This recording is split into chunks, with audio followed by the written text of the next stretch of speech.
Donc, un petit rappel sur qu'est-ce qui se passe avec Kubernetes. Donc, le principe de Kubernetes, c'est un orchestrateur de conteneurs. Donc, son but dans la vie, c'est d'être capable de utiliser les technologies de conteneurs, comme on a vu avec Docker, puis être capable de avoir une gestion plus saine et facilitée de plusieurs conteneurs en même temps qu'il faut qu'ils travaillent ensemble. Donc, le principe fondamental de Kubernetes, c'est premièrement que c'est semi-centralisé. Donc, c'est pas monolithique comme architecture. Le principe, c'est qu'on va avoir un cluster de Kubernetes. Donc, le principe de Kubernetes, c'est qu'il y a un master, okay, une espèce de maître de... un DJ, un maître D, qui est capable de commander d'autres ordinateurs qui sont aussi configurés pour travailler avec Kubernetes, qu'on appelle des nodes, okay, des nœuds dans notre cluster, qui va être capable de recevoir des instructions, puis dire, ben toi, tu as besoin de déployer tel conteneur, puis toi, tu as besoin de déployer tel conteneur, puis d'ouvrir tel port, puis toi, tu vas communiquer avec lui, puis toi, tu vas t'appeler comme ça. Donc, on a une application qui roule sur un élément maître, puis après ça, on a différents nœuds qui peuvent être contrôlés avec ce master-là.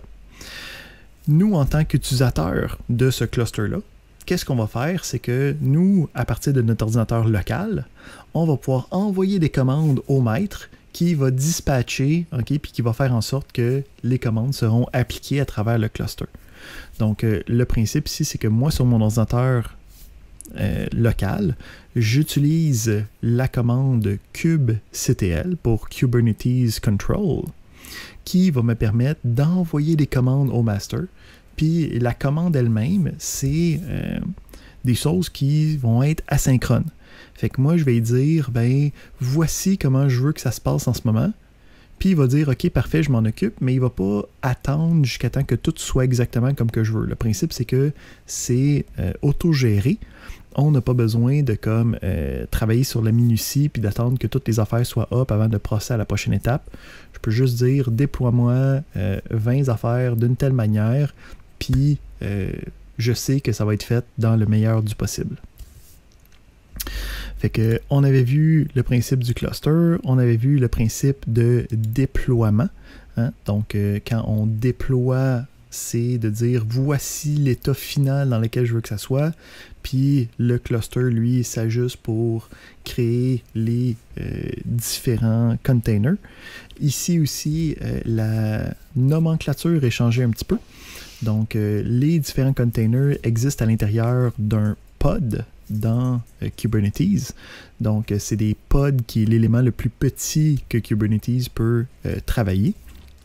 Puis à partir de là, on peut aussi avoir ce qu'on appelle des services qu'on va refaire aujourd'hui pour être certain de retravailler correctement avec. Donc, le principe, c'est que quand on travaille, il y a...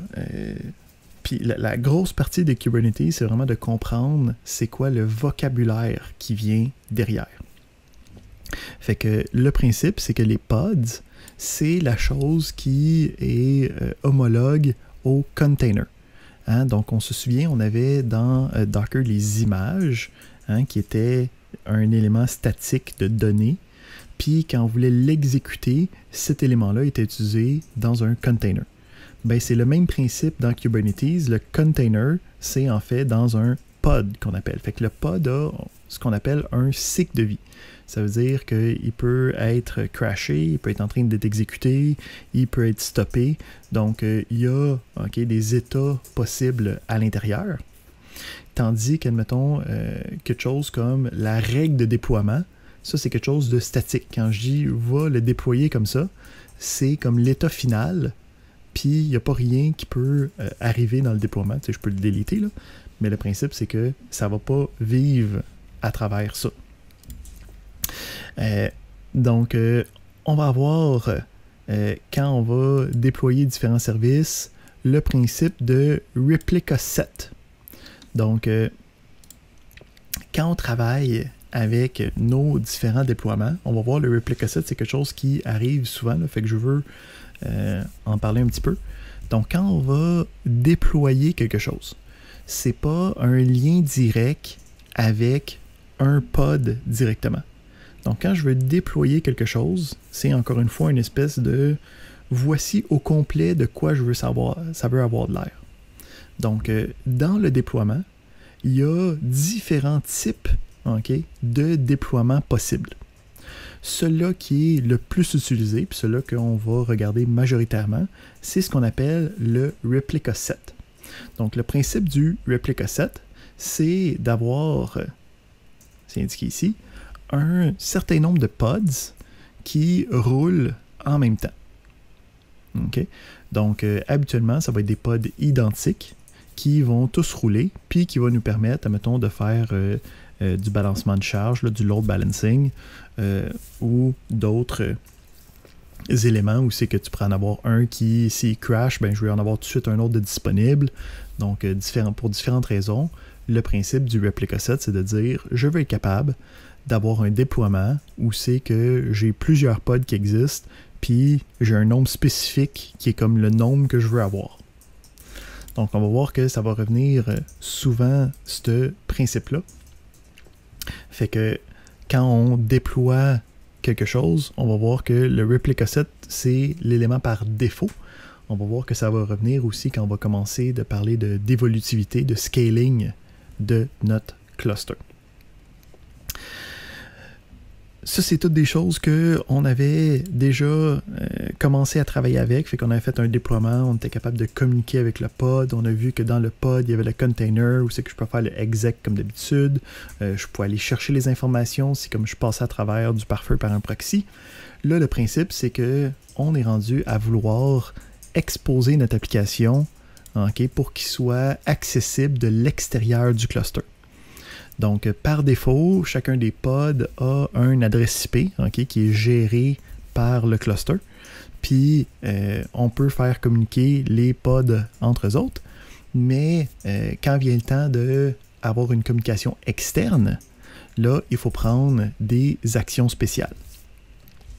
Donc, on a fait le déploiement de pods dans notre affaire. Un deuxième élément, ça va être le principe de service. Donc, le principe de service, c'est en gros une manière d'affecter la partie réseautique du cluster. Donc, d'être capable d'ouvrir une porte dans le cluster pour être capable d'aller chercher l'information à l'intérieur. Donc, il y a différentes manières de gérer l'utilisation d'un service dans Kubernetes. Donc, on a le cluster IP qui va prendre puis qui va exposer l'adresse IP interne directement du cluster. Okay? Donc, ça, c'est cela qui est par défaut. Ça fait en sorte que c'est pas exposé à l'extérieur.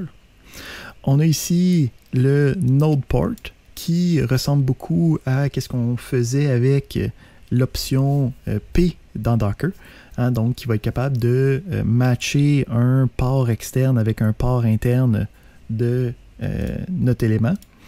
Puis après ça, on a aussi le load balancer qui va être capable d'avoir une adresse externe, puis qui va être capable d'envoyer de l'information à l'intérieur du cluster quand des informations arrivent sur cette adresse externe-là. On a aussi la possibilité d'avoir un external name, donc qui retourne ça avec le record du name. C'est pas utilisé par proxy, c'est géré à l'interne directement par le cluster. Aujourd'hui, on va voir majoritairement comment travailler avec le load balancer, entre autres. Fait que le principe, c'est on est capable de créer un service qui va être capable de regrouper plusieurs pods ou qui va être associé, mettons, à un déploiement quelconque. Donc, on a ici une petite figure, où j'ai mes différents nodes, Donc, on peut penser à des nodes comme étant des machines externes, donc quelque chose qui est capable de rouler une instance, puis à l'intérieur différents containers, une instance de notre cube kubelet qui appelle, là. Donc une application qui est capable de dire « Hey, je fais partie du cluster ». Donc les différents nodes peuvent représenter différents ordis.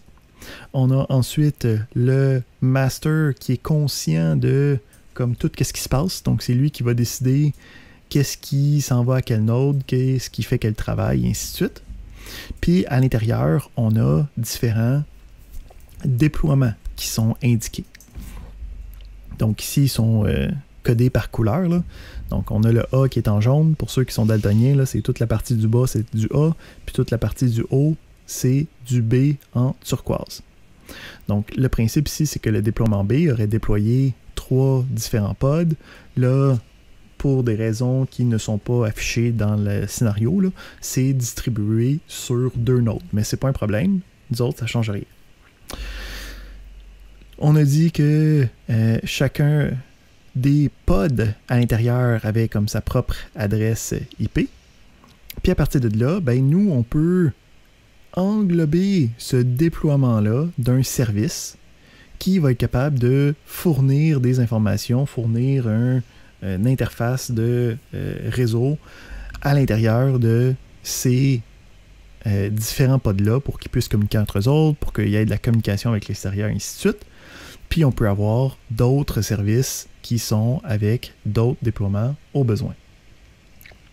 Donc le principe, c'est que contrairement à Docker, où c'est que tu as le container qui est comme genre un fondement atomique, où c'est que tu n'as pas le choix de tout le temps de dealer avec ça. Là, ici, les différents éléments, les éléments d'exécution, okay, c'est dans le déploiement. Puis après ça, on a l'élément comme de communication qui est les services. Puis les deux sont un à côté de l'autre. Okay? Donc, ils sont liés ensemble quand on va faire la configuration. Mais par défaut, on peut avoir un service qui n'a aucun pod d'attaché dedans pendant un moment. C'est pas un problème. On a la possibilité d'avoir des labels, là, des étiquettes, là, juste pour être capable de mieux travailler avec. On va aller regarder comment est-ce qu'on déploie des services. Donc, on va laisser ça partir. Donc, encore une fois, ici, ça utilise un service qui est Katacoda, qui nous permet de rouler ça. Si vous avez installé Minikube ou si vous avez enablé le Kubernetes dans votre Docker desktop, vous devriez être capable de faire les mêmes commandes sur votre desktop.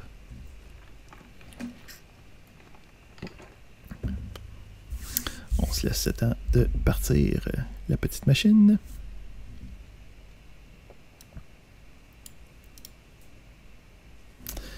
Donc, on commence, puis on va juste revenir. Ça reprend qu'est-ce qu'on avait précédemment. Donc, on avait fait un déploiement. Hein, donc, si on fait aussi kubectl get deployments, on avait un déploiement d'une image qui s'appelait Kubernetes Bootcamp, puis on en avait fait juste une. Fait qu'on avait un pod qui était ici le pod courant. On peut voir qu'en ce moment, hein, tout de suite après qu'il est parti, j'ai regardé l'état des pods, puis j'en avais 0 à 1. Si je reviens en arrière, je peux voir qu'après quelques secondes, le pod a maintenant commencé à exécuter normalement. Hein, donc on peut voir ici que dès le départ, on avait dit un déploiement, mais ça ne s'était pas arrêté. Hein? En attendant que tout soit fonctionnel, ça veut juste dire on sait que ça va arriver correctement à m'emmener, on va dealer avec après. Fait que ça, c'est des choses que on avait déjà vues ensemble. Je sais pas si je peux le mettre en plein écran, si ça va. Non? Plein écran, c'est pas assez cool. Donc, on a la possibilité de voir les services Kubernetes. Fait que le principe... Attends, je sais pas si je peux mettre ça plus petit. Tant que ça va... C'est comme ça ici. Est-ce que vous voyez quand même bien le texte? Ouais. Oui, c'est assez bon. Excellent. Donc, on a le Get Services qui va me permettre de voir c'est quoi les différents services courants. Encore une fois, le principe de déploiement puis le principe de service, ça va travailler ensemble, mais c'est deux entités séparées. Fait qu'on peut voir en ce moment qu'on a un seul service de disponible, puis qui est Kubernetes lui-même. Donc, pour être capable de se connecter dans nos différents nodes, sur nos différentes machines, sur notre master, il faut avoir comme un réseau général. Donc, on peut voir ici qu'on a le Kubernetes lui-même qui existe, puis qui est prêt à travailler, mais on n'a rien qui a rapport à notre Kubernetes Bootcamp en ce moment. Fait que le principe ici, c'est qu'on va vouloir créer un nouveau service qui va nous permettre de communiquer avec notre Kubernetes Bootcamp. Donc ici, on a la commande. La commande, ça va être d'exposer quelque chose. Donc le principe d'exposer un port, c'est la même chose que dans Docker. On a donc le expose, si on regarde la commande. Donc kubectl, expose. On a ici le nom auquel on veut, sur lequel on veut travailler. Fait qu'on dit dans mes déploiements, je veux que je sois capable d'aller travailler avec Kubernetes Bootcamp. On indique c'est quoi le type de service qu'on veut avoir. Puis après ça, on peut indiquer c'est quoi d'autres informations par rapport à ça. Dans ce cas-ci, le port de source qui va être utilisé. Fait que si on revient avec ça, on peut voir ici, on a notre Kubernetes Bootcamp qui est maintenant disponible. On peut voir qu'on a le node port. On peut voir qu'il y a une nouvelle adresse IP qui a été créée juste pour cet élément-là. Puis on peut voir ici qu'on a le port 8080 qui a été assigné à un autre port quelconque là, qui a été décidé automatiquement. Dans ce cas-ci, le 31915, pour qu'on puisse travailler avec. Si on veut ici travailler plus spécifiquement, donc on a la commande describe qui est toujours utile. La commande describe va me permettre de me donner toutes les informations par rapport à n'importe quelle des entités de Kubernetes, que ce soit un pod, que ce soit un déploiement, que ce soit un service. Donc ici, avec le describe, je peux aller chercher les différents dans les services, aller chercher le Kubernetes Bootcamp. Puis là, je peux vraiment aller drill down puis savoir toutes les informations qu'il y a en rapport avec ça. Fait que je peux voir ici que ça me donne un IP sur le port 8080. Puis je peux voir qu'à l'intérieur, lui, dans son adresse comme à l'interne, il pense que c'est 172.18.04. Fait qu'ici, pour être capable d'aller rechercher cette information-là, en ce moment, on va se faire une petite commande qui va aller chercher juste ce numéro-là. Ok, donc ici, pas très grave la commande, j'aurais pu juste le marquer moi-même. Le principe ici, c'est que je veux avoir une variable de shell qui s'appelle nodeport pour ne pas avoir à écrire 31915 à chaque fois. Aussi parce que ici c'est juste automatisé dans le tutoriel, j'aurais pu juste regarder, ok, mais c'est 31915, j'ai juste à m'en souvenir puis de coder ça dans mes autres tests que je m'en vais faire tantôt. Fait que là, le principe, c'est sur ce node-là, en ce moment, sur ce node-là, il y a maintenant la possibilité de communiquer sur ce port-là. Puis ça va aller percer le cluster habituel. Ça va être capable d'aller chercher l'information à l'intérieur, de rentrer dans le pod, puis de communiquer avec qu'est-ce que j'ai à l'intérieur de mon container qui roule le Kubernetes Bootcamp. Fait que je peux voir ici. J'utilise la commande minikube IP, là, okay, parce que, encore une fois, ouais, ça serait juste echo, tout ça. Oui, merci.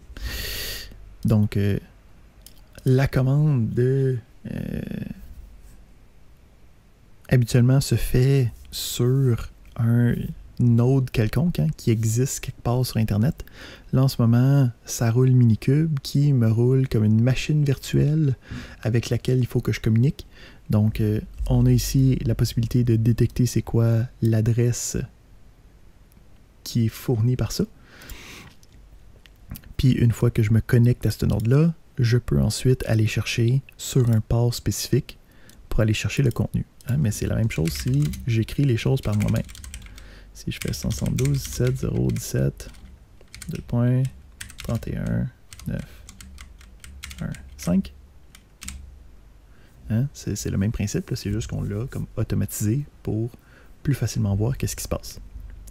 Fait que là, ici, on vient d'arriver à une étape importante parce que on avait réussi à déployer, de créer un déploiement, que le déploiement monte et exécute un pod qui contient une image, qui est un conteneur de Docker. Puis à partir de là, on était capable de... maintenant, on est capable de dire, OK, je suis maintenant capable de communiquer à partir de l'extérieur, puis traverser le cluster, puis être capable de communiquer avec ce pod-là spécifique. Avec les gentils services.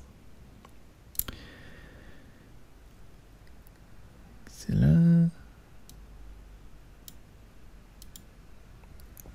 Donc, le principe ici, on va aussi... deuxième chose qu'on va apprendre aujourd'hui, donc ça c'était comme la première partie de cette partie de tutoriel-là, d'exposer les éléments, très important. Deuxième partie, ça va être de travailler avec les labels. Donc, on peut voir ici, encore une fois, j'utilise le kubectl describe, puis là je peux dire deployment, puis là en fait il me dit tous les deployments qui existent, mais en ce moment il y en a juste un, là, fait qu'il fait juste me donner le Kubernetes Bootcamp. Puis à l'intérieur, on a les différents labels, les différentes étiquettes qui sont disponibles pour notre déploiement. Donc, par défaut, on peut voir qu'on a le run égale Kubernetes Bootcamp qui est indiqué. Ces labels-là, en gros, c'est des key value pair, donc des paires d'une clé puis d'une valeur. Fait qu'on a le run en ce moment qui est égal à Kubernetes Bootcamp. On va voir qu'on peut rajouter des labels ou on peut modifier des labels déjà existants. Donc, on va voir comment travailler avec ça. Donc, le but des labels, ça va être juste pour nous faciliter l'administration. Donc, quand je veux avoir un regroupement de déploiements ou quand je veux avoir une série de pods possibles, je peux mettre différents labels pour être capable de mieux me situer puis d'être capable de plus facilement retrouver ces informations-là dans le futur. Fait que, mettons ici, je peux utiliser le getPods, mais on peut voir que je peux rajouter l'option "-l" pour indiquer « donne-moi juste ceux où c'est qu'on a le label run avec la valeur Kubernetes Bootcamp ». Évidemment, si j'écris des choses qui n'ont pas d'allure, pas qui n'ont pas d'allure, mais qui n'existent pas. Donc, j'ai en ce moment aucun pod qui a le label run avec banane. Donc, c'est normal que ça me sorte rien. Même principe, les services, OK. On peut voir que le Kubernetes Bootcamp roule aussi avec le même label. Parfait. Fait que le principe ici, c'est, on va aller chercher le nom d'un pod spécifique. OK? Fait qu'en ce moment, on a un déploiement. Dans ce déploiement-là, en ce moment, on a un pod qui est en train d'être exécuté. On peut voir ici, on a un pod qui est là. Puis le pod qui est là, c'est... Il fait partie d'un replica set. Donc, on avait parlé tantôt des replica sets comme étant comme une manière de gérer les déploiements. Le principe, c'est de dire j'en veux un certain nombre. En ce moment, j'en veux juste un. Fait que le replica set, c'est fait donner un nom. Puis là, je peux voir que, en fait, quand je fais le getPod lui-même, je peux voir que ça a pris le nom du déploiement, ça a rajouté le nom du replica set, hein, qui a été généré automatiquement, puis ça l'a rajouté comme un troisième nombre qui était pour le pod lui-même. Donc le principe ici, c'est que si j'ai fait un déploiement avec un replica set de plusieurs pods, ça aurait été ici 2 et 2, ça aurait gardé ce même numéro-là, mais on aurait eu plusieurs pods qui auraient chacun des numéros différents. Fait qu'encore une fois, pour pas avoir à travailler trop fort, pour pas avoir à copier-coller ça, on s'est fait une autre petite commande où c'est qu'on peut aller chercher à la place étoile podname. OK? Puis ça va être ce nom-là qui va être utilisé à la place. Fait qu'on a ça en tête.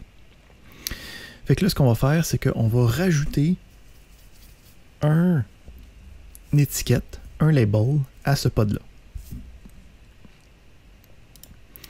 Donc, juste si je fais kubectl describe, si je regarde avant et après, hein, si je fais juste un describe,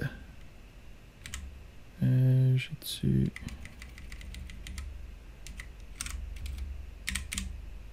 Ici.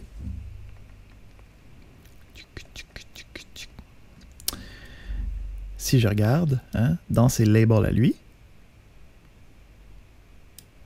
on va avoir en ce moment 2 labels. Le pod template, qui me dit comme de quel replica set, c'est ça que c'est utilisé. Puis on a le run Kubernetes Bootcamp. Mais là, on va se rajouter un label. Comment je fais pour rajouter un label? kubectl, label. Hein? Fait qu'on a vu le kubectl, on a vu le create, on a vu le delete, on a vu le describe. Là, on rajoute le label. Donc, encore une fois, le label va me dire dans quelle sous-section. Hein? Est-ce que tu veux labeler un service? Est-ce que tu veux labeler un déploiement? Est-ce que tu veux labeler un pod? Fait que j'ai dit, je veux labeler un pod. Je veux labeler ce pod-là.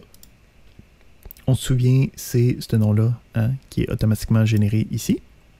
Puis, je rajoute app v1. Fait que maintenant, si je retourne regarder le pod, puis je retourne voir ces labels, je peux voir que le pod template est encore là, le run Kubernetes Bootcamp est encore là, mais on a rajouté le app v1. Encore une fois, ça l'a rajouté parce que le nom de la clé était différent. Il était comme, j'ai pas encore ce label-là, je peux le rajouter. Si j'avais décidé de... si j'essaie de faire un autre label, hein, puis j'essaie de mettre V2, je peux voir ici que ça va dire, non, là. App, il existe déjà. Si tu veux, tu peux l'overwriter, mais tu ne peux pas juste mettre un nouveau label sans faire attention. Excellent. Donc, ça va être intéressant quand on va vouloir commencer à travailler avec plusieurs éléments en même temps. Tu sais, là, c'est assez facile parce qu'on a un déploiement, on a un service, on a un pod, mais quand on commence à travailler, mettons, avec la mise à jour d'application, je veux juste savoir si laquelle qui est à version 1, laquelle qui est à version 2, pour comme juste arrêter ceux qui sont à version 1, pour que celle avec la version 2 commence à travailler, tous ces éléments-là, ça va être utile. Fait que, encore une fois, maintenant, quand j'utilise le getPods avec l'option label, hein, le "-l", je peux maintenant utiliser mon nouveau label et voir que ça répond bien à ma requête. Quand j'ai fini, comment est-ce qu'on fait pour arrêter tout ça? Comment on fait pour arrêter, hein, le service? Si on se souvient de notre première action, on peut voir ici qu'on a le service qui est disponible, qui faisait en sorte qu'on pouvait aller chercher l'information de notre serveur. Je peux faire un gentil delete service. Puis ici, à la place de devoir nommer le service, je peux y aller directement avec une sélection, hein, ce qu'on appelle un sélecteur, selector en anglais, qui va utiliser le nom du label. Fait qu'ici, ça a utilisé le nom du label, que je sais qu'il y a juste celui-là en ce moment.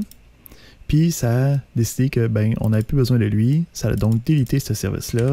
Si je retourne voir c'est quoi les différents services, je peux voir que je me retrouve juste avec mon service par défaut pour Kubernetes lui-même. Puis si j'essaie de refaire mon curl, je peux voir que non, là, le cluster maintenant est refermé, il a fermé sa porte. On n'a plus accès direct à notre pod comme on l'avait la dernière fois.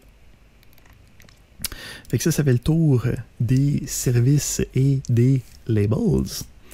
On va continuer, leave page, pour aller voir comment commencer à travailler avec les choses intéressantes de Kubernetes, qui va être la gestion du déploiement, puis l'évolutivité, le scaling de ce déploiement-là. Avant ça, on va se donner une petite pause, là, parce que je sais que la dernière fois, on a comme parlé trop longtemps, là, fait qu'on va se dégager un peu les idées. Fait qu'on va se donner une petite pause de 10 minutes maintenant pour reprendre puis voir comment faire le scaling de nos pods. On va donc tomber dans le meat and potatoes de Kubernetes. Donc, comme on disait tantôt, ce qu'on a fait jusqu'à présent, c'était pas mal des choses homologues à ce qu'on pouvait faire avec Docker Desktop ou en fait des technologies de container général.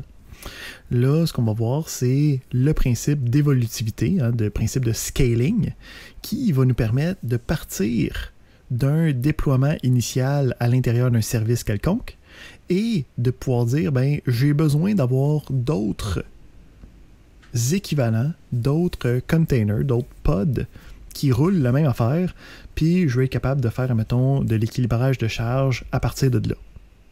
Donc, on va regarder comment changer de manière dynamique le replica set qu'on a vu tantôt. Donc, jusqu'à présent, à chaque fois qu'on faisait des déploiements, ça utilisait le déploiement de replica set, puis à l'intérieur, il y avait juste une réplique à avoir, fait que ça faisait pas grand-chose. Fait que là, on va voir comment on peut mieux gérer ça. J'aurais dû cliquer là-dessus avant, comme ça aurait parti la patente. Oh, non, ok, il est quand même là. Fait que, ici, le principe, c'est qu'on va travailler avec comme la version de base là, de l'évolutivité du scaling, qui va nous permettre de changer manuellement le nombre de pods qui va être utilisé dans notre déploiement. Mais il existe des technologies dans Kubernetes qui me permettraient de faire de l'auto-scaling, de l'auto-évolutivité. Ce que ça veut dire, ça, c'est je pourrais utiliser la charge de travail d'un node. Okay, dire, ben, mettons, la RAM, si tu dépasses 80%, ben, ouvre une nouvelle, un nouveau pod, okay, sur un autre node pour que ce soit capable de travailler avec qu'est-ce que j'ai fait. Donc, de setuper ce monitoring-là, puis de comme être capable d'après ça d'attacher l'autoscaling après, c'est un peu à l'extérieur de qu'est-ce que nous, on va voir. Là. Mais le principe, c'est qu'il faut comprendre que qu'est-ce qu'on va faire de manière manuelle, on peut l'automatiser au besoin. Fait qu'on va regarder, on avait le déploiement, hein, comme on avait... qui a été fait pour nous, là, en fait. On aurait pu le faire par nous-mêmes, mais c'est les affaires qu'on a faites dans les premiers tutoriels, c'est juste fait automatiquement à ce point-ci pour nous. Donc, on a un déploiement qui est le Kubernetes Bootcamp, puis ici, là, on va s'attarder un peu plus sur les différentes informations qui viennent après ça. Fait qu'on peut voir ici le ready me dit, ben, j'ai en ce moment un current ready, puis le nombre de desired que je vais avoir dans mon replica set. Donc, en ce moment, j'en veux un, puis j'en ai un. OK? Ensuite, on va avoir deux autres éléments qui vont être le up-to-date puis le available. Donc, le up-to-date, c'est ceux qui sont couramment mis à jour complètement par rapport à ce qui est demandé du déploiement. On va voir dans le dernier tutoriel qu'on va pouvoir même mettre à jour de manière dynamique notre déploiement où c'est qu'on dit, ben voici une nouvelle version de l'image, fait en sorte que comme on en a une qui part, ok, change de trafic, puis là, drop l'autre, fait que pendant ce temps-là, il va comme en avoir deux, mais même si j'en veux peut-être juste une, fait que tous ces éléments-là, ok, est reflété avec le up-to-date puis le available. Fait qu'on peut voir le up-to-date, c'est combien qu'il y en a qui est comme dans la version définitive de qu'est-ce qu'on veut avoir. Puis on a le available qui dit il y en a combien qui sont juste disponibles, donc pas nécessairement up-to-date. Puis après ça, on peut voir le age qui dit ça fait combien de temps qu'on a commencé à essayer de travailler sur ce déploiement-là. Fait que les replica sets, c'est quelque chose qui est reconnu comme étant une entité fondamentale de Kubernetes. Fait que je peux aller puis demander les différents replica sets. OK? Fait que j'aurais pu ici kubectl, si je fais juste get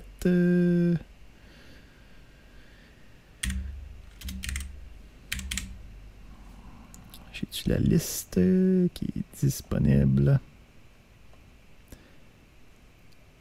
Parce que tu peux l'écrire. Attends.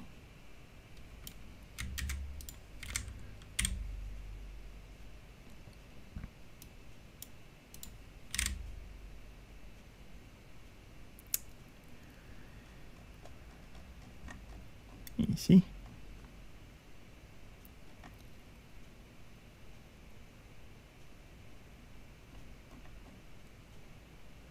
Hein, donc en passant, quand on travaille avec les différents noms des éléments, il y a des versions comme raccourcis pour se simplifier la vie.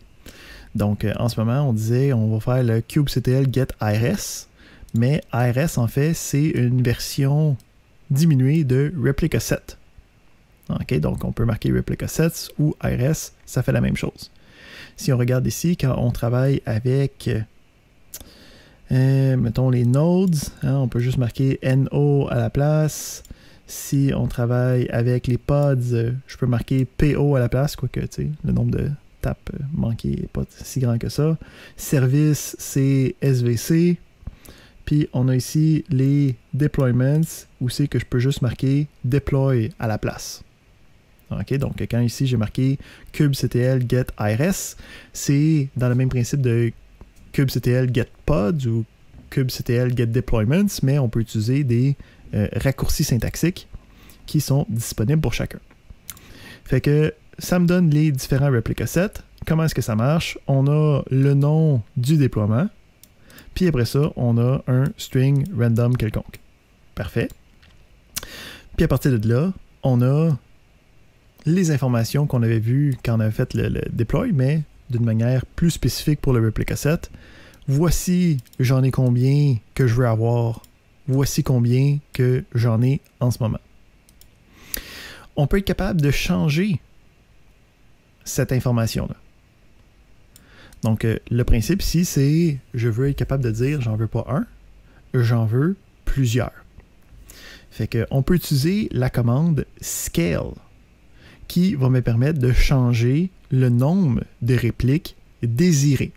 Encore une fois, quand j'utilise le kubectl, c'est pas quelque chose qui se fait instantanément, c'est que moi, j'envoie une commande au master de Kubernetes, puis le master de Kubernetes, lui, va dire « Ah, ben maintenant, il m'en faut 4, d'accord, tel node, peux-tu me partir tel pod, tel node, peux-tu me partir tel pod, et ainsi de suite. » Donc là, ce que je vais faire, c'est que je vais rouler cette commande-là, puis je vais essayer de rouler très vite le get irs tout de suite après. Et shit, je l'ai fait trop. Ça a été vite. Donc, on peut voir ici, ça l'a scalé. Hein? Puis on peut voir maintenant que le desired est à 4, le current est à 4. Si je regarde le get deployment, je peux voir maintenant que c'est maintenant tout à 4. Donc, qu'est-ce qui s'est créé en fait? Ben, si je regarde les différents... Attends, on va juste faire get pods là.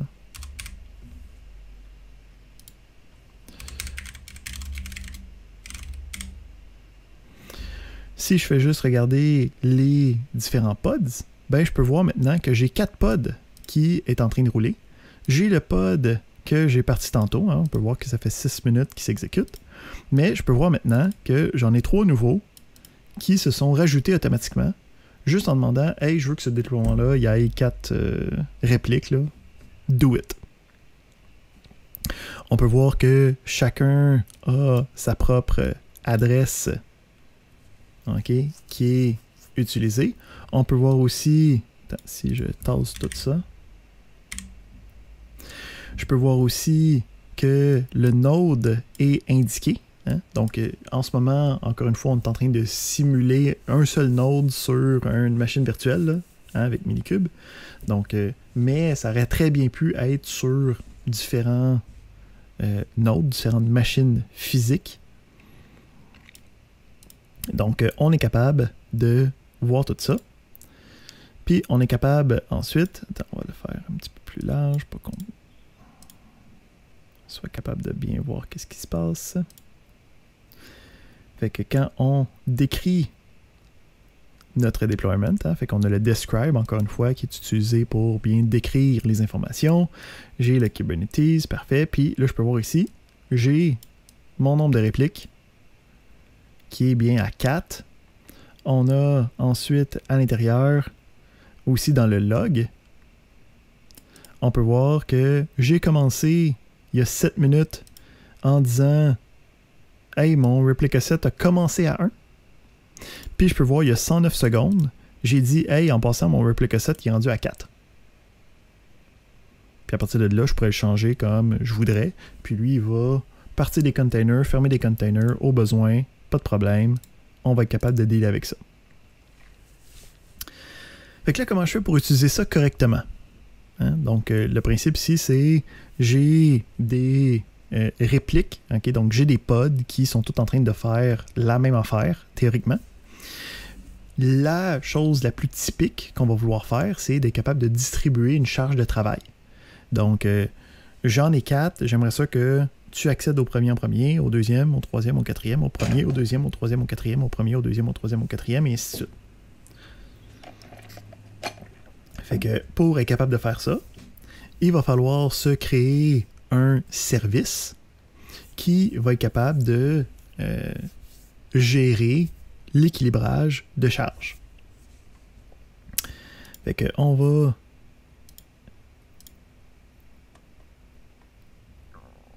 ici, attends, si je fais cube ctl get svc.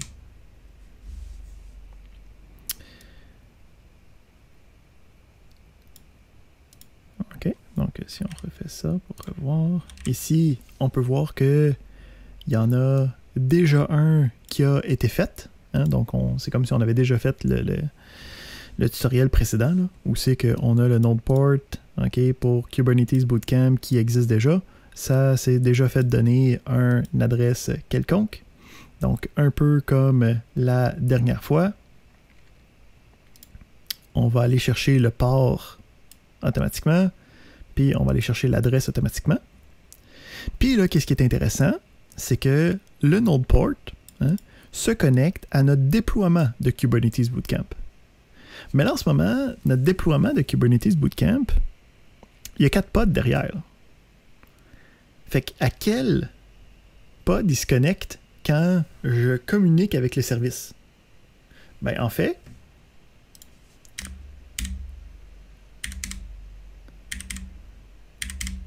donc, je le fais plusieurs fois, là. Je peux voir que on a ici, donc le but de ce logiciel-là, c'est juste de dire c'est quoi le nom du pod. Ben, je peux voir que j'ai roulé la même commande, mais que à chaque fois, ça va en chercher un autre. Fait qu'on peut voir ici que c'est automatiquement balancé. J'ai pas rien eu à faire de spécial, puisque le déploiement est une entité, que moi j'ai dit que je ferais un service pour ce déploiement-là. Derrière, on avait plusieurs pods, puis ça s'est tout géré automatiquement que l'information allait être propagée puis balancée à l'intérieur de ces pods-là.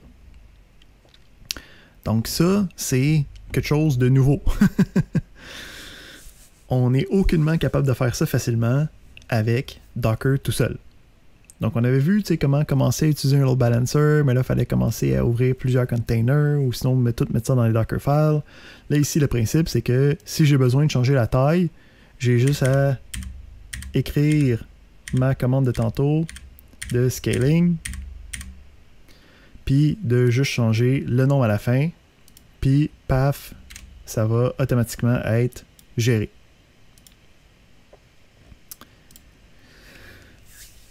Fait que on va refaire ça, même principe. On va rechanger, puis là, on va descendre à 2. Fait que là, ça fait que s'il y en a un qui plante, l'autre va embarquer. Exactement. Fait qu'en fait, ça fait que s'il y en a une qui plante, elle va automatiquement se fermer tout seul, puis elle va se faire repartir. Puis si elle est plantée, elle ne sera pas non plus, l'information ne sera pas dirigée vers elle. Fait que, tu sais, si tu as une application qui plante une fois par jour, ben, tant que le développeur il arrange pas ça, toi, tu peux juste faire, ben, c'est correct, on va juste en mettre 2. Le reste va se faire tout seul. Fait que, une fois qu'on a ça, ici.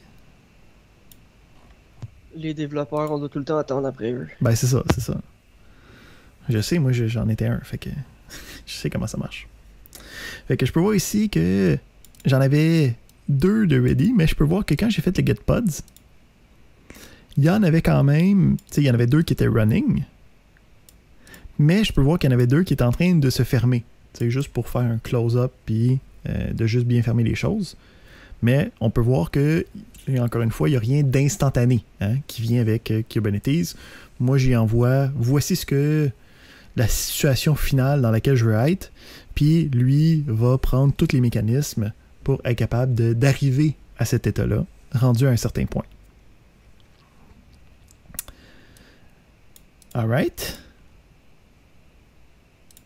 Excellent. Fait que ça, c'était le principe de scaling. Fait qu'on peut voir ici qu'on vient de rajouter quelque chose qui est extrêmement fondamental pour les applications d'envergure. Puis, c'était une commande de plus. C'est ça que Kubernetes nous apporte.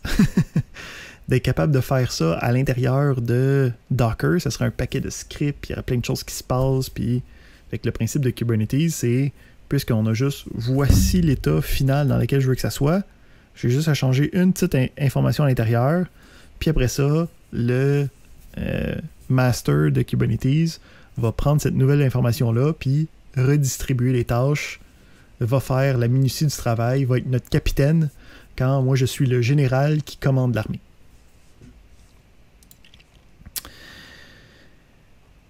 Fait que là, ce qu'on va vouloir faire, c'est une autre grande problématique sur Docker qui devient triviale avec Kubernetes, qui est le principe d'une mise à jour à fenêtre mouvante ou un rolling update. Donc, le principe ici, c'est quand je commence mon application, je veux être capable de dire, ben voici une version initiale de mes pods, de mes images. Si je reçois une nouvelle information, Frédéric demande, y a-t-il un maximum dans les replica sets que tu peux prendre? Pas vraiment là. Tant qu'il y a assez de nodes, lui, il va essayer de les partir. Puis après ça, s'il n'est pas capable, c'est le node qui va dire qu'il n'a pas été capable, admettons, parce qu'il manque de RAM, parce qu'il n'arrête pas de crasher, parce que quoi que ce soit. Mais par défaut, le cluster lui-même n'a pas de limite artificielle. Là. Ah, quel moment intéressant pour que Docker me dise qu'ils veulent se mettre à jour. Whatever. Donc, on a un déploiement. Donc, on peut voir ici, bon, dans l'exemple de notre déploiement, on a un déploiement de 4 pods qui existent sur 3 nodes en ce moment. T'sais, nous autres, on sait que notre test va se faire juste sur un node, là, mais le principe, c'est que ça pourrait être comme ça. Puis, à ce point-là, je veux déployer une nouvelle version de l'image intrinsèque qui vient avec. Fait que je veux vouloir être capable de dicter OK, j'ai une version mise à jour qui va venir en jeu. Je vais pouvoir dire OK, ben toi, tu vas pouvoir laisser aller. Puis pendant ce temps-là, comme tout va rouler en même temps, là, ok, donc les différentes connexions vont être capables d'être faites automatiquement avec le load balancer. C'est juste que à un certain point, ça se peut que tu tombes sur une nouvelle version ou une ancienne version de l'app, mais à un certain point, la mise à jour va être déployée partout, puis tout le monde va avoir la nouvelle version. Tout le monde va être capable d'utiliser la version mise à jour. Fait que voyons voir comment est-ce qu'on réussit à faire ça. Puis ça, c'est super important pour des services critiques. Hein? Comme à la banque, là, ou n'importe quoi, mettons, les services du gouvernement, quoique les services du gouvernement, ils sont pas assez intelligents pour avoir ça en ce moment, là. Mais comme de dire, OK, ben, c'est facile, on a juste à fermer les serveurs pendant 18 heures de temps, OK, la fin de semaine, puis on va être capable de faire la mise à jour du logiciel. C'est pas une situation tenable. Fait qu'il faut être capable de faire des choses plus dynamiquement. Alright. Fait qu'on y va, on regarde qu'est-ce qu'on a. On va y laisser le temps de partir.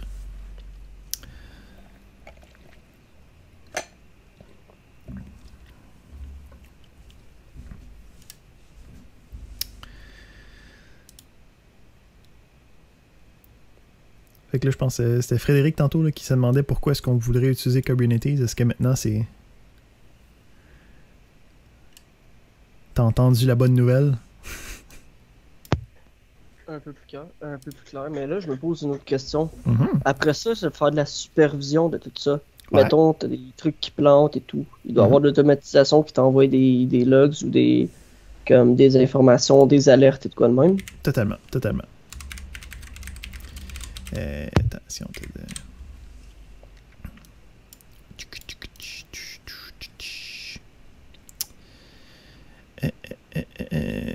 Il y a évidemment des outils qui te permettent de juste de voir les métriques à l'intérieur.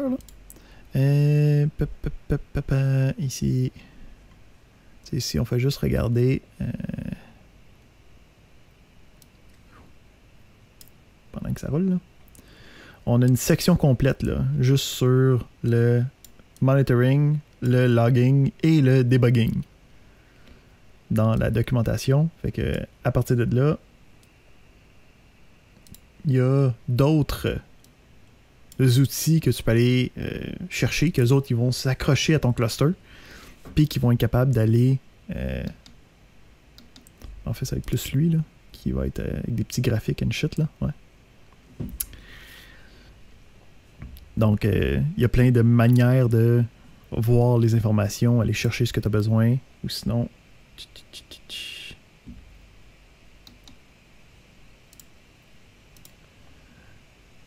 Celui-là, qui va pouvoir te dire... Hop! Des choses comme ça. Ou c'est que tu peux avoir, admettons, dire, ben, il y a des conditions possibles qui peuvent arriver. Puis à partir de la condition, moi, je peux avoir comme une alerte ou un message.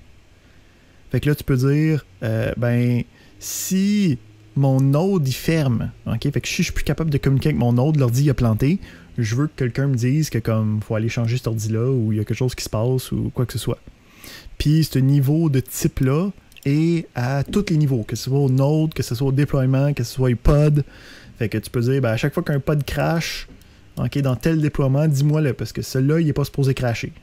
Dans cet autre déploiement-là, on sait qu'à toutes les 3-4 semaines, c'est probable qu'un pod crash, c'est pas grave, envoie-moi pas rien, tu sais. Fait que oui, tout ça est possible pour être capable d'avoir une bonne gestion de qu'est-ce qui se passe. Ok, fait que on commence. On a, bon, notre Git deployment. On commence, puis on a 4 pods de déployer déjà. OK. Que c'est notre Kubernetes Bootcamp. Si on regarde,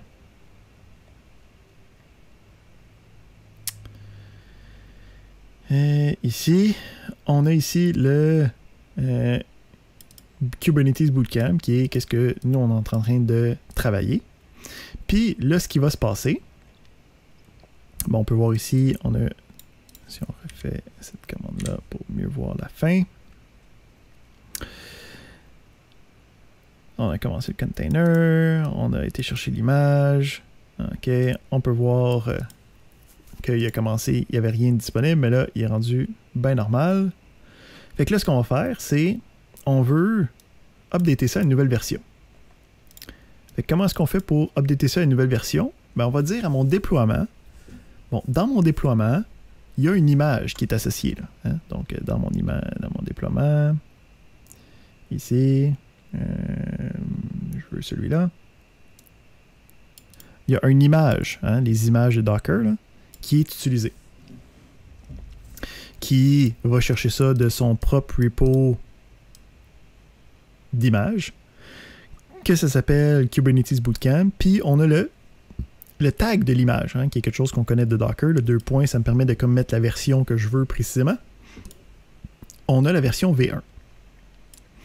Fait que là, je veux dire, il y a une version V2 qui est disponible. Je veux être capable de la mettre.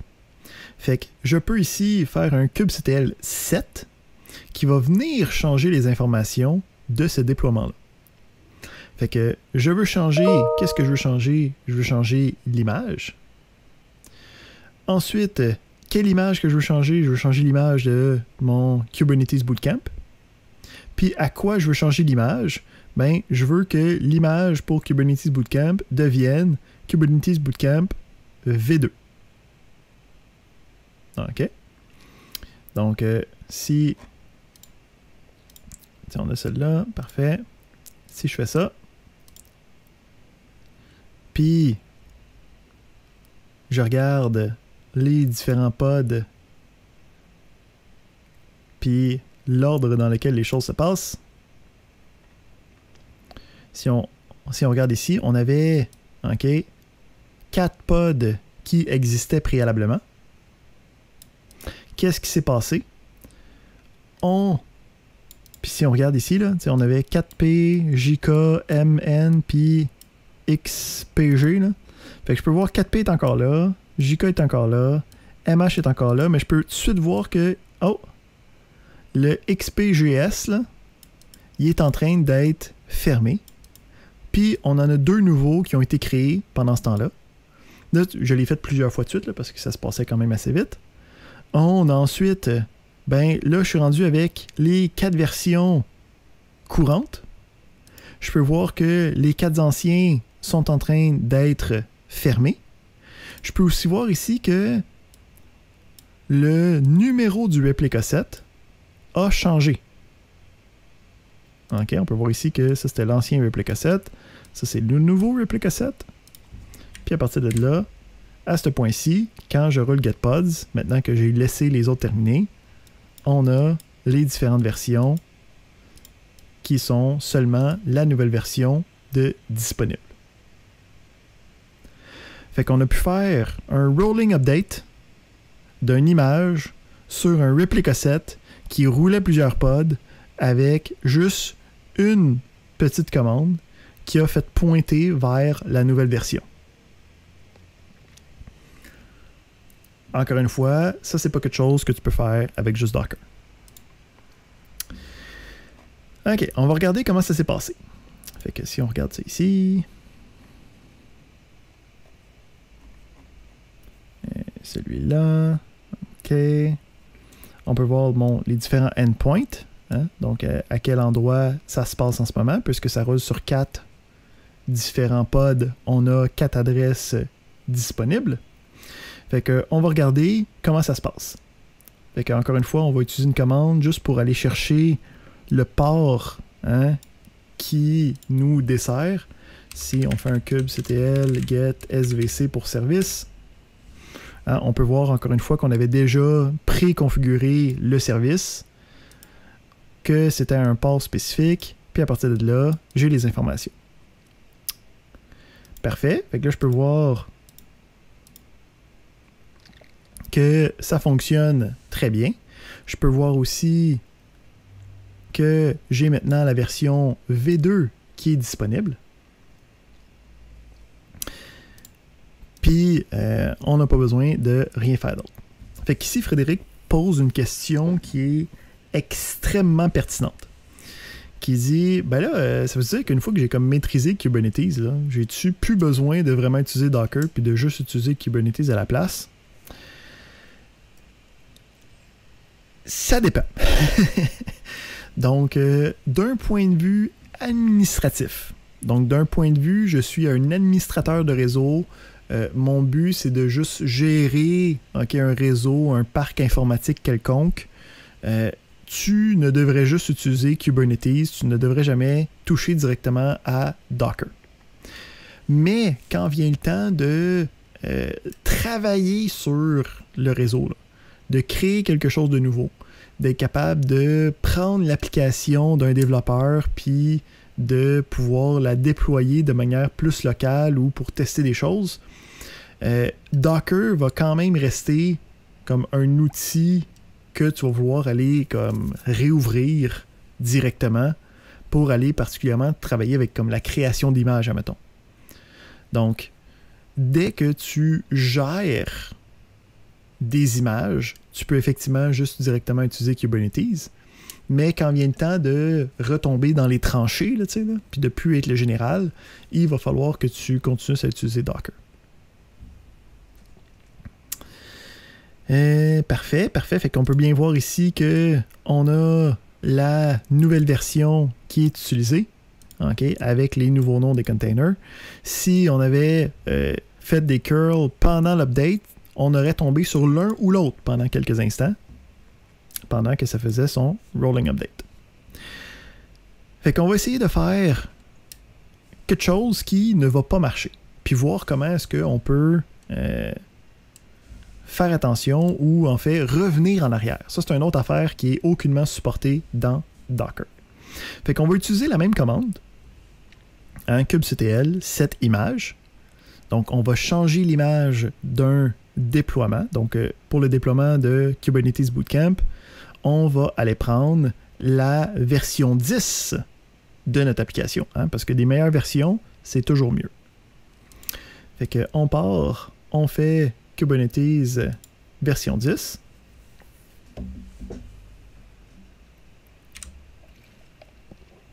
On voit que c'est updaté. On va aller regarder dans le déploiement. Puis on peut voir ici, oh shit, qu'est-ce qui se passe là? Il y a quelque chose de pas correct qui se passe là. OK? Donc si on regarde dans les différents pods, on a notre ancien key running, mais on peut voir ici là, que il essaye de faire des choses, là, mais on dirait que ça crash. Problématique.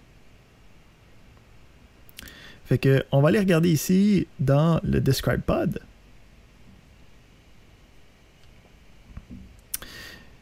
Puis on peut regarder ici le code d'erreur. Donc on peut voir ici, il y a 22 secondes. On peut voir qu'il y a eu une erreur de image pull. Oh shit. Failed to pull image, blablabla. V10. Error, blablabla, bla. Failed to fetch V10. Oh. On s'est peut-être trompé là. On n'a pas mis la bonne adresse pour notre image. Fait qu'on n'est pas capable en ce moment de regarder les pods. Il va comme essayer de faire des shit, mais il sera pas capable de faire la mise à jour. Fait que là, il faut que je revienne en arrière. Il faut que je sois capable de dire, ouais, non, la mise à jour, c'était une erreur. Je veux revenir à une version sensée. On peut utiliser la commande rollout qui va me permettre de retravailler sur l'ancienne version de développement. Donc, en utilisant le undo sur le déploiement, si on fait ça, puis qu'on repogne les pods, on peut voir que à ce moment-là, bon, il y en avait 3 qui renaient, puis en gros, il essayait d'en créer comme... Il avait fermé la dernière, la 4e, pour essayer de monter les nouvelles, tu sais. Mais il n'était pas capable. Fait que là, qu'est-ce qui s'est passé? Ben, les nouvelles, on dit non, fuck off, je te veux pas en fin de compte. Puis, dans notre ancien replica set, il va remonter une nouvelle version. Puis je peux voir maintenant qu'on est revenu à notre état initial, où on avait notre replica set qui en avait 4. On est tous dans le même replica set, mais je peux voir qu'il y en a un là-dedans qui est plus jeune que les autres, parce que c'est la version qui avait été temporairement fermée pour laisser place aux nouvelles. Fait qu'avec ça, on est capable de voir que tout s'est bien passé. On peut voir que c'est revenu à la version V2 dans ma description. Puis c'est comme si je n'avais jamais fait mon mauvais update à la V10.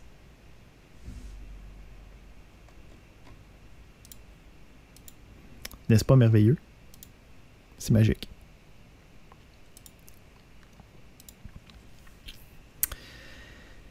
Excellent. Fait que ça fait le tour, en gros, des fonctionnalités de base de Kubernetes. Okay? Donc, on a vu que, bon, au début, le principe de déploiement, le principe de gestion de service, c'est des choses qui s'apparentent beaucoup à ce qu'on peut faire avec Docker. Mais on peut voir qu'on peut avoir une beaucoup plus grande minutie sur la gestion des pods. Donc, d'être capable d'en avoir plusieurs qui roulent en même temps, d'être capable de faire des mises à jour. Puis ça, c'est des choses qui ne sont pas accessibles pour Docker tout seul. Fait que on va se prendre une autre petite pause. Puis en revenant de la pause, ce qu'on va regarder, c'est comment prendre les informations qu'on a vues manuellement en appelant notre kubectl create, en appelant notre set, en appelant toutes nos différentes informations, comment transposer ça dans un fichier de configuration qu'on va pouvoir plus facilement gérer puis est capable de déployer juste avec une commande.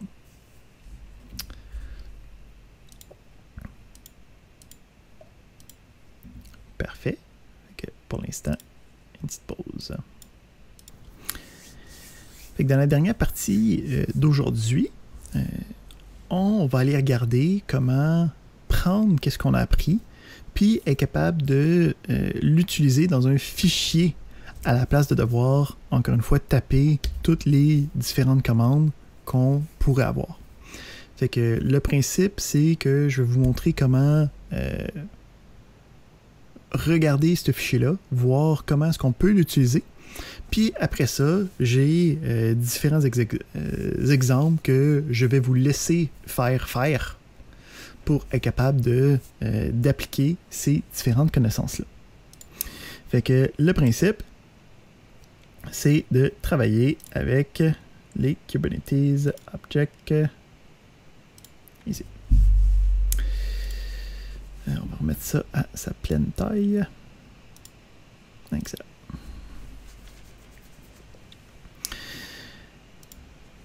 Donc, le principe, c'est que quand on travaille avec différents éléments de Kubernetes, on va toujours parler d'objets.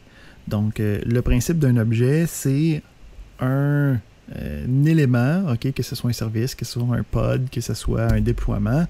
Puis, cet élément-là va avoir différentes caractéristiques. Donc, le but ici, c'est qu'on veut être capable de décrire différents objets, okay, que ce soit un déploiement, que ce soit un service, à l'intérieur d'un fichier texte. Donc, le fichier texte qu'on va utiliser, c'est un fichier qui est un YAML file. Donc, est-ce que un YAML file, ça veut dire quelque chose, ça? Ou c'est inconnu dans vos connaissances en informatique? Docker Compose, c'était pas un YAML? Exactement. Donc, tu sais, je veux être certain qu'on se souvienne.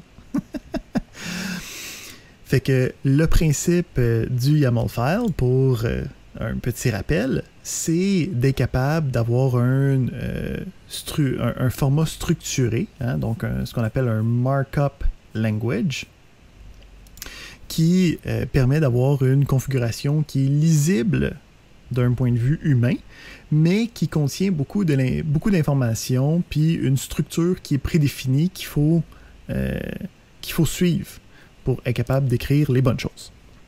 Fait que le principe, c'est que on a une référence disponible. Je veux la référence.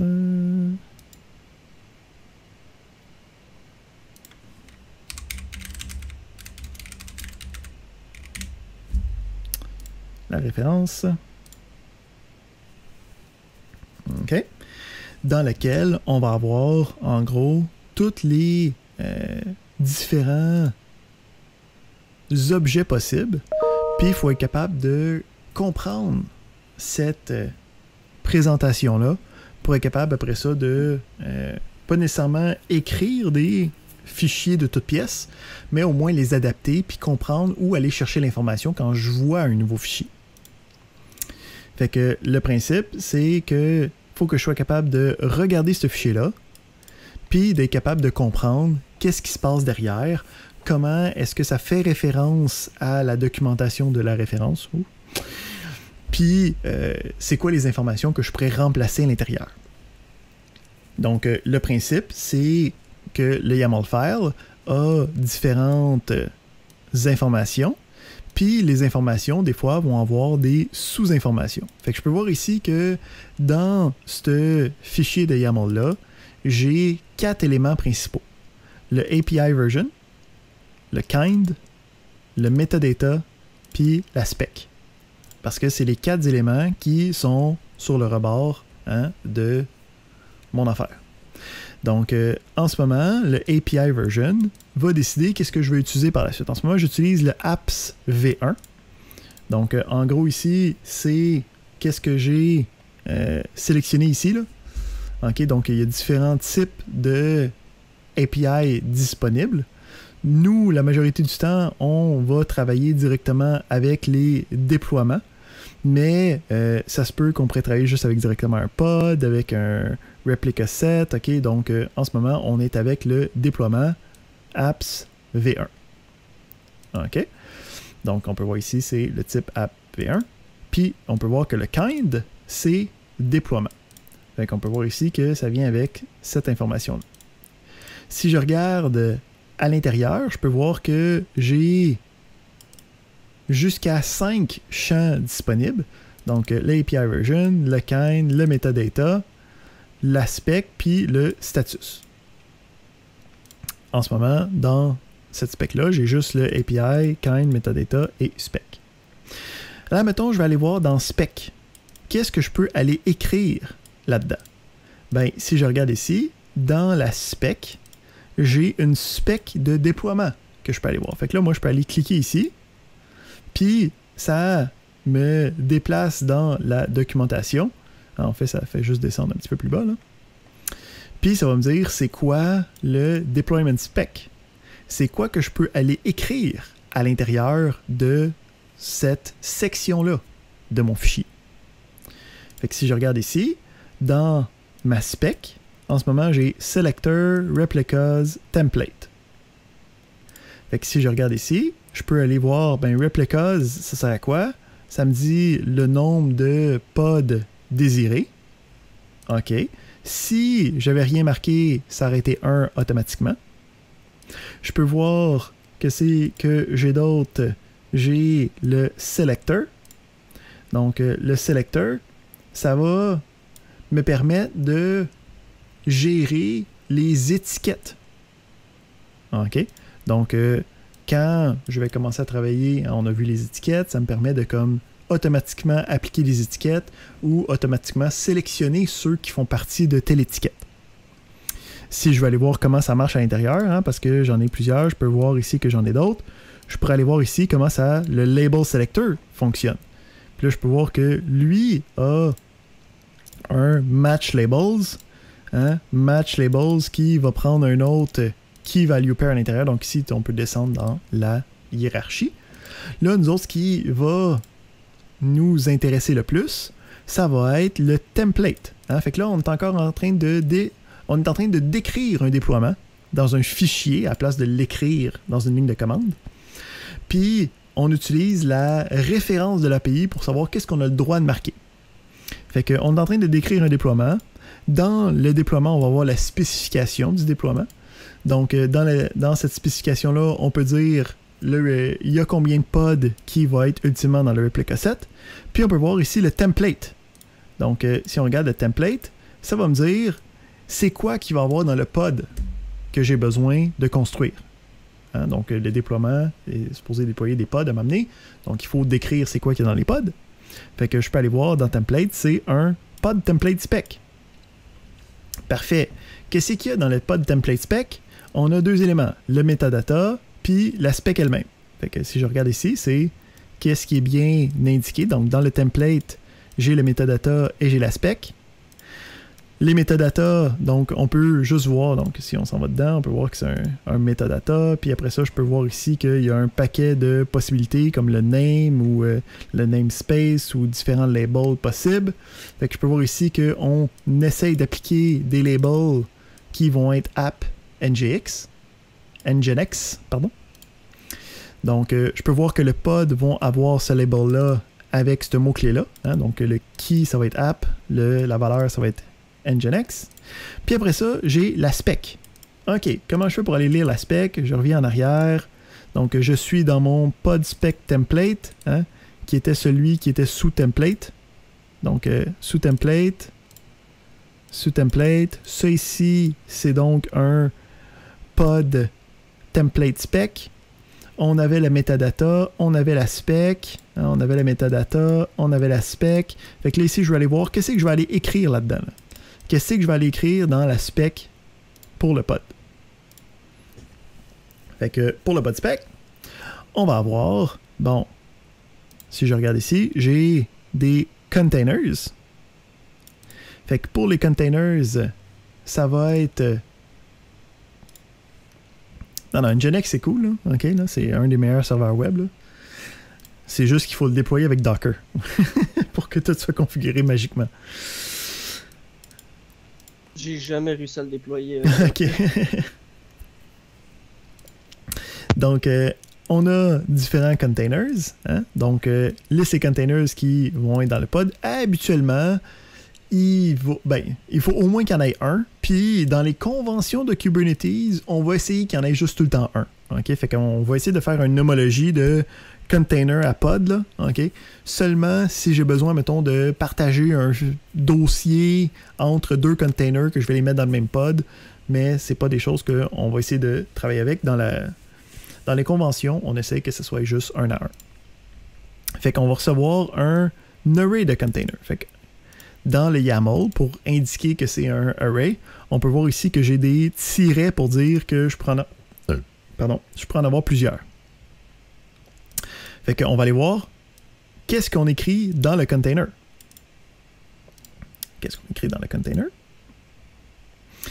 On va avoir les arguments, les commandes, l'environnement, l'image, le nom, OK, les différents ports. Fait que là, ici, ça ressemble beaucoup, en fait, c'est presque identique, à qu'est-ce qu'on avait dans le Docker Compose.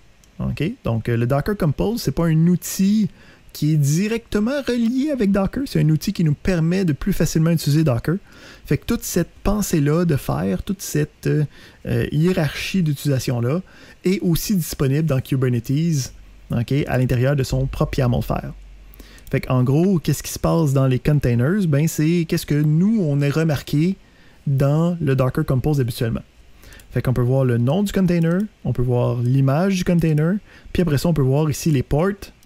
Fait que ici, je peux regarder, OK, les ports. Je peux aller regarder les container ports. Puis là, je peux aller donner, OK,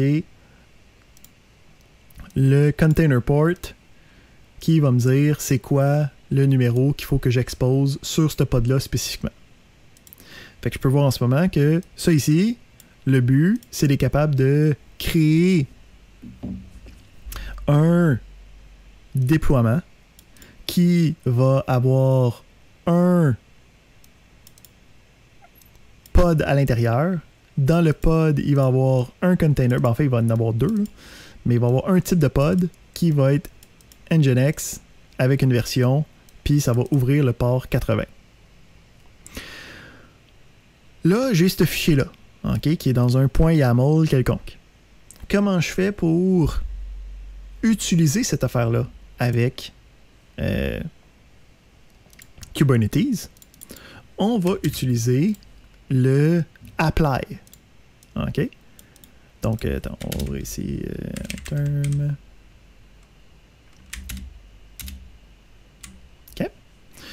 kubectl, apply, -help.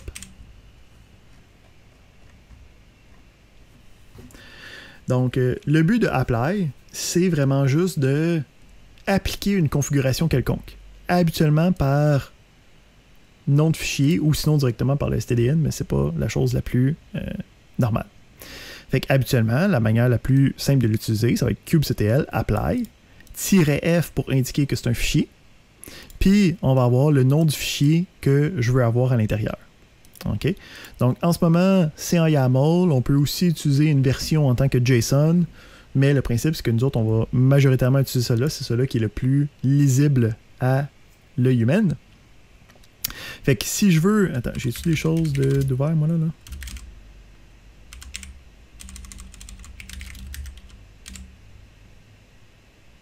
Non, OK. Mon minicube, il est-tu parti? Oui, OK. Fait que je peux directement prendre cette commande-là puis l'utiliser. Donc ici, j'utilise un fichier directement de l'Internet, mais ça aurait pu être un fichier qui est dans le dossier courant. Ça fait la même chose. Là, c'est littéralement celui-là que je suis en train d'aller chercher. Là. OK? Fait que ça va aller chercher le fichier, ça va le déployer. Puis si je regarde... oups. Je peux voir que j'ai mon Nginx deployment qui vient d'être rajouté puis qui va automatiquement fonctionner. Admettons que je vais aller chercher cette information-là. Là. OK? Comment je fais pour utiliser ça? Donc, si je voudrais tester ça, je ne l'ai pas préparé d'avance, on va le faire ensemble. Fait qu'il faudrait que j'aie un service. En ce moment, j'en ai aucun. Hein? J'ai juste mon Kubernetes. Fait que la première chose, il va falloir que j'expose mon déploiement. Là, ici, ça va être Nginx.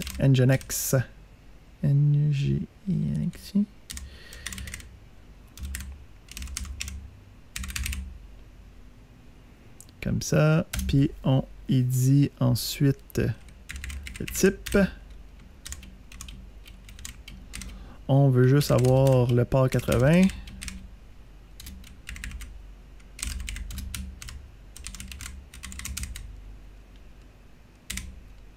Excellent. Fait que si je fais un petit kubectl describe svc tiret nginx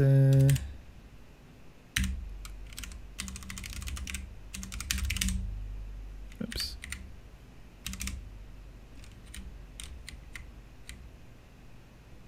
Je n'ai pas le droit de marquer le petit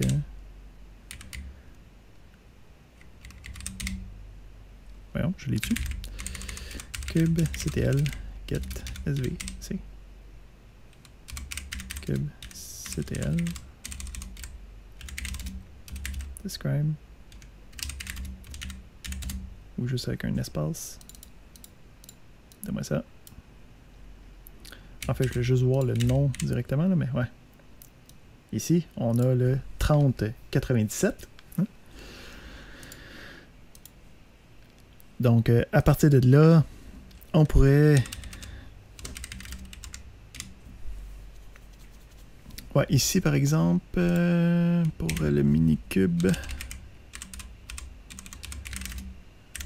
il faut que je fasse quelque chose de plus...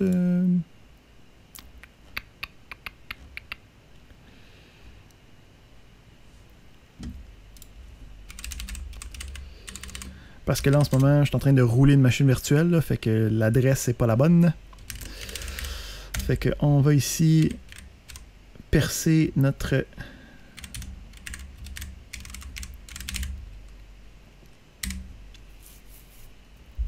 notre élément. OK. Fait que j'avais ce port-là, hein, qui serait le port habituellement où c'est que je pourrais accéder à mon node pour que ce node-là accède à mon pod sur le port 80. Là, lui, il vient de faire un petit proxy là, rapide, là, un petit tunnel pour dire que ça va être à cet endroit-là à la place. Fait que à ce point-là, si je fais un gentil curl de ça, on peut voir que ça roule Nginx comme il se devait. OK? Fait que en ce moment, qu'est-ce qu'on vient tout juste de faire? C'est de partir d'un fichier de configuration. Puis j'ai dit d'appliquer ce fichier de configuration-là. Le fichier de configuration me disait que j'allais avoir 2 répliques de Nginx version 1.14.2 sur le port 80. Là, après ça, moi, j'ai décidé que je voulais ouvrir les services, mais si je voulais, ici,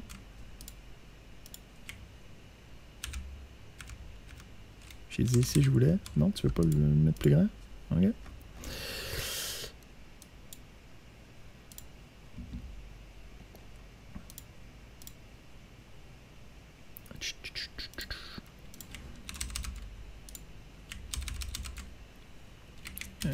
Si je voulais, on va retourner dans la documentation. On va aller voir ici. Je vais aller voir les services.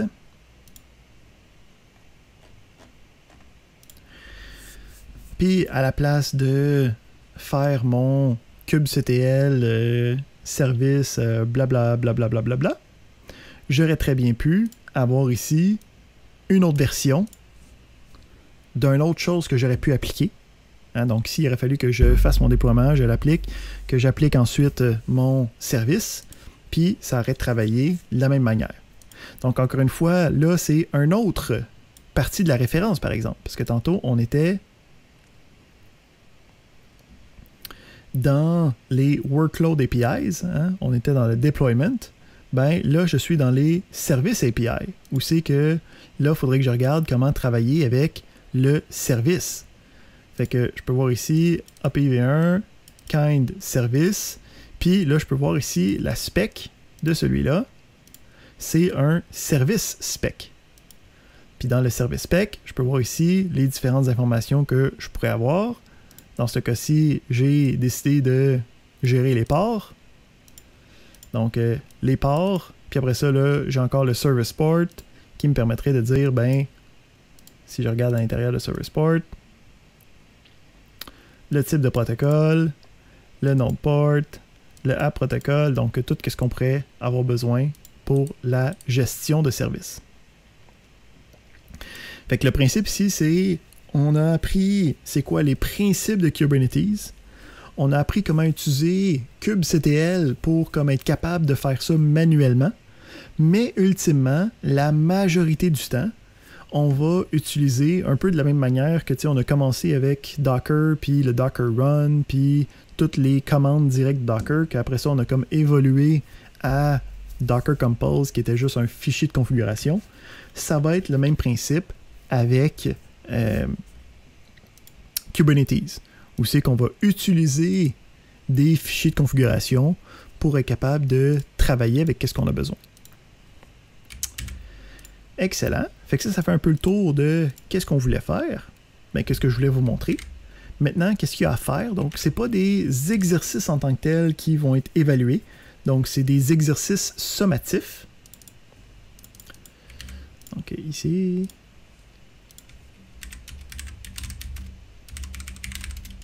Donc, pour vous préparer à la semaine prochaine.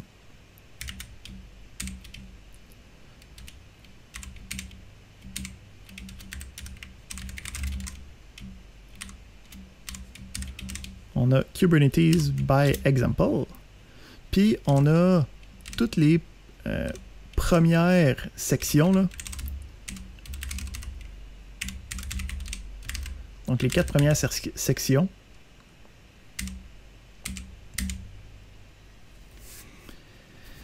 Qui font un rappel, un retour de qu'est-ce qu'on a vu pour être capable de l'utiliser par nous-mêmes. Donc, eux autres utilisent des fichiers de configuration pour s'aider à voir qu'est-ce qui se passe avec comme un espèce de point de départ, là. Donc, quand tu commences, admettons, de voir comment ça marche avec les déploiements, ben toi, tu peux aller voir directement ce fichier-là, puis être capable de voir qu'est-ce qui se passe avec. OK, donc ici, j'ouvre ça. Je peux voir, OK, ben c'est un déploiement, ça s'appelle CZ Deploy. Je vois qu'il y a 2 répliques, je vois qu'il y a un template, que c'est un container, que ça ouvre Simple Service sur le container port ici. Je peux voir qu'il y a des variables d'environnement. Donc, il faut être capable de décortiquer ça. Puis, ça va vous pratiquer aussi des différentes commandes qu'on a vues ensemble pour être capable de se préparer à notre propre travail sur des exercices la semaine prochaine. Monsieur, j'ai une question. Oui. C'est-tu genre un exercice cumulatif qui reprend tout ce qu'on en fait, ou bien ça va être comme genre ce qu'on en fait, genre par exemple sur Docker, c'est des exercices comme... Ouais, ben j'en ai pas de préfète, fait que c'est moi qu'il faut qu'il fasse durant cette semaine, là. Le principe, c'est que ça va être comme ça va être un peu comme qu'est-ce qu'on a fait avec Docker, où c'est que c'est comme tu commences à un certain point, puis là tu augmentes, puis tu rajoutes des choses au fur et à mesure, là. Fait que c'est pas, ça devrait pas être un gros exercice, à moins que je me lie les mains en faisant quelque chose de trop complexe, là. Mais on va essayer que ça soit par palier, là, tu sais, là, que tu commences un petit déploiement, ok, le déploiement, je veux l'avoir en fichier, ok, je veux que tu rajoutes un service, ok, je veux que tu mettes des répliques, ok, je veux que tu comme mettes une mise à jour, je veux que tu déploies ça, puis je veux que tu me fasses un fichier de tout ça, tu sais. Ok, c'est cool. Excellent. Fait que ça fait le tour de qu'est-ce que moi je voulais voir aujourd'hui.